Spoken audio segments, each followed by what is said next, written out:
The fact that reality is whatever your mind infers from the nerve impulses sent by your sensors, based on its model of the world, is at the heart of what makes VR different and more powerful than anything that has come before. Pick a pill and keep your eyes on it. Got it? Let's mask off everything else. Interesting. You were pretty sure that out there in the real world, one pill was red and one was blue. But they're exactly the same shade of gray. Take a good look at the blue tiles on top of the left cube. Okay, now take a good look at the yellow tiles on top of the right cube. You think those are colors you're seeing now? Let's mask off everything but those particular tiles. They're all exactly the same shade of gray. See the white tile under the desk and the black tiles just outside the desk? Again, let's mask off everything else. And again, they're both exactly the same shade of gray. But if one of them is in shadow and is that shade of gray, it must be white. And if another one is in bright light and is that shade of gray, it must be black. Your visual system does the inference for you automatically, and what you see is white and black rather than gray. Here we have a nice square checkerboard. Let's add some dots and see what happens. This happens because some line detectors fire that normally wouldn't be triggered by a checkerboard. Rather than looking orthogonal, the corners look bowed.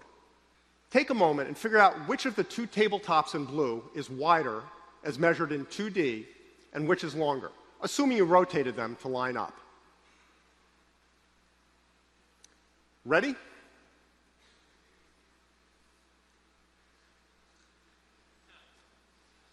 They're exactly the same size.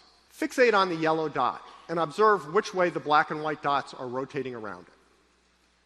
Next, look at the blue dot, and while continuing to look at the blue dot, see out of the corner of your eye which way the black and white dots are going around the yellow dot now. Move your eyes back and forth, and you'll see the rotational directions change, even though they're not actually changing. If that doesn't work for you, look at either dot, then move your eyes up until you see the direction change. Of course, the straw isn't really going through the window. What's happening here is that you're making a very reasonable assumption about the world that happens to be wrong. There are a number of cues on the window that imply a perspective that doesn't exist.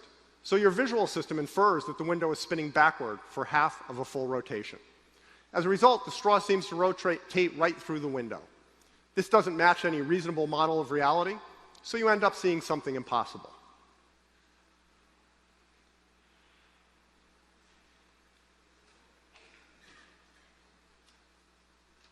Okay, that's just weird.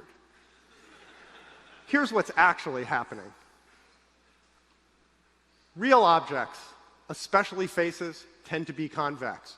So your visual system assumes convexity in the absence of cues to the contrary. The only way to make that assumption work in this case is for the head to be moving in very odd ways, so that's exactly what you see. As the oracle might say, here's what's really going to bake your noodle later on. Now that you know what's happening, try to see the dragon as it really is.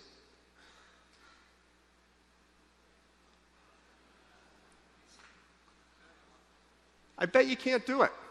A little bit of conscious knowledge isn't going to undo millions of years of evolution and a lifetime of looking at faces. Bar, bar, bar, bar, bar. Obviously, she's saying bar, bar, bar. Now let's watch a slightly different video. Bar, bar, bar, bar, bar, bar, bar. Here we can clearly hear her saying far, far, far. Except that she isn't. The video shows her saying far, but the audio track is still of her saying bar exactly as she did in the first video. The visual input overrode the audio. To make it crystal clear what's going on, let's look at this one more time.